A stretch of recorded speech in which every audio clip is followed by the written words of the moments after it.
Hey Rebel Rouser, I'm Alan Boybot and this is Star Wars 7x7, your daily dose of Star Wars joy, and thank you so much for joining me for it. So, this story actually is very much a dose of Star Wars joy in its own right. It's called The Lonely Traveler is Home, and it's Daniel Jose Older's story, which features a lot of the characters that he introduced to us in the High Republic Adventures comic series, and also in his storytelling, including Jamaram, I'll try that and see, who first showed up in the Phase 1 Wave 2 novel Race to Crash Point Tower. So this story takes place on Starlight Beacon, and it takes place about a year before the terrible, tragic ending of Phase 1 when Starlight Beacon takes a dive, quite literally. And it features a homesick Ram and a homesick Zine Morala, but Zine Morala is homesick in a way that doesn't necessarily translate to a place, it translates to a person, though that isn't explained so much in the novel. But if you have a sense of other storytelling where her connection with Lula Talisola is made more evident, then yes, you will understand that homesickness a little bit more clearly. But in this story, Ram decides to do something sweet, thinking that the homesickness is about a place for Zine, and wants to set up a surprise party for her and remind her of pleasant things about home and invite all their friends to it and just create a moment for her, which is wonderful.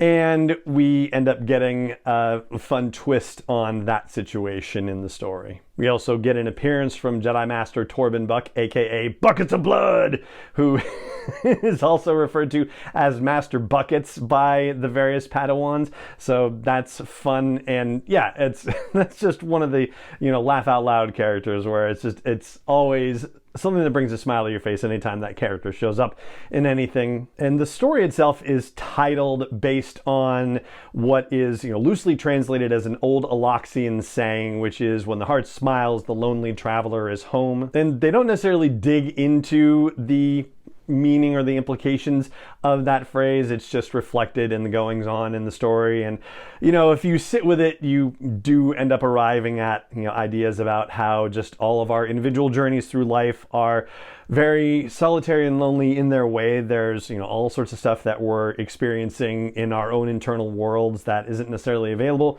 to everyone else. But, when we are around people, when we are around community, that's when we can make our hearts smile. And that's where all of us as lonely travelers throughout the world, throughout the galaxy far, far away, that's when we feel at home. That's when we feel most the sensation of being at home. It also reinforces the idea of found family that is such a significant part of the fabric of Star Wars too. So yeah, that's pretty much everything that I want to share about The Lonely Traveler is Home. It's, not a high stakes story or anything like that. It's just a sweet story, well told. And that is going to do it for this episode of the podcast.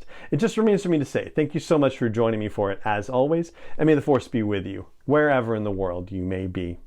Star Wars 7x7 is not endorsed or sponsored yet by Lucasfilm Limited, Disney, or 20th Century Fox, and is intended for entertainment and information purposes only. Star Wars, the Star Wars logo, all names and pictures of Star Wars characters, vehicles, and any other Star Wars related items are registered trademarks and/or copyrights of Lucasfilm Limited, or their respective trademark and copyright holders. May the Force be with them. All original content is copyright by Star Wars 7x7. We hope you love it.